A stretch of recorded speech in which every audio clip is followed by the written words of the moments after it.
Hello everyone, here we're correcting our test.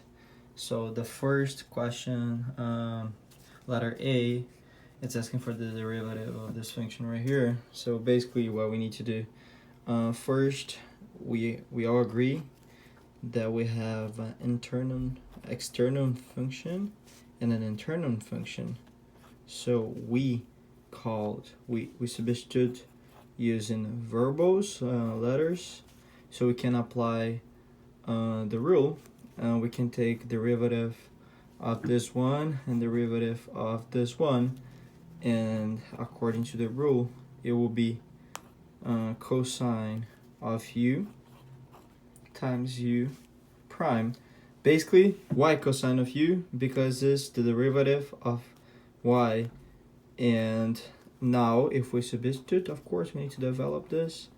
We're gonna have by x inside, because it was the same, times the derivative of this value, so it'd be by 2. Okay, basically that will be our derivative for the letter A. Letter B is asking for the derivative of this function right here.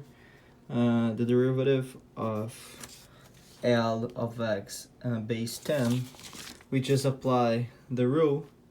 So applying the rule, we're gonna have 1 over x. As we have this base 10 right here, we're gonna have Ln of 10. So this is the derivative and also the answer for the letter B. So here it's asking if this statement here is true or false.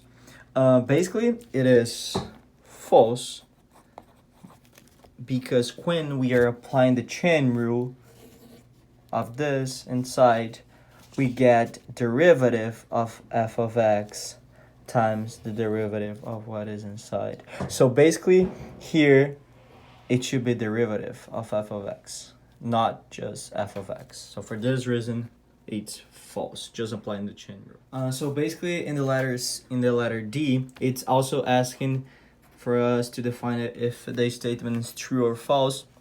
In this case it will also be false, because when you have modules, we are dealing with absolute values, and the derivative of this absolute values work differently, because we have in the graph, we have this points right here, we don't have negative values. So basically in this case we want the derivative will not be 2x. And the last question, the last true or false question is letter E, and it's asking if the statement, if the function f has an absolute maximum at c, then f of c is equal 0.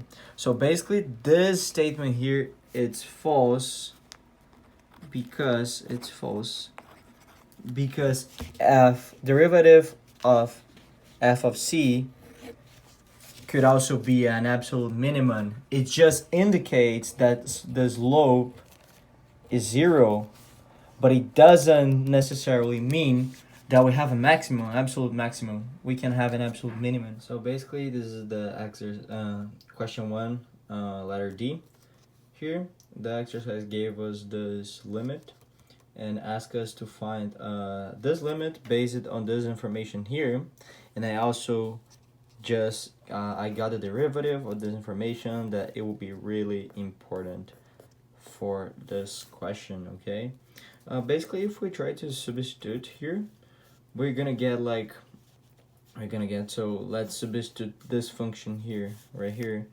I get x to the 5 minus 2 to the 5, and then over 2 minus 2. Here at the bottom I'm gonna get 0, and it won't work. It doesn't work. So basically in this case we're gonna use the derivative to find it. So basically in this case, what the solution that I found during the test is makes sense if we plug the limit here and the derivative of the function. We're gonna have 5 times 2 to the 4th. So and if we do 2 to the 4th will be 16. times 5 would be 80, and 80 would be the result of the following limit.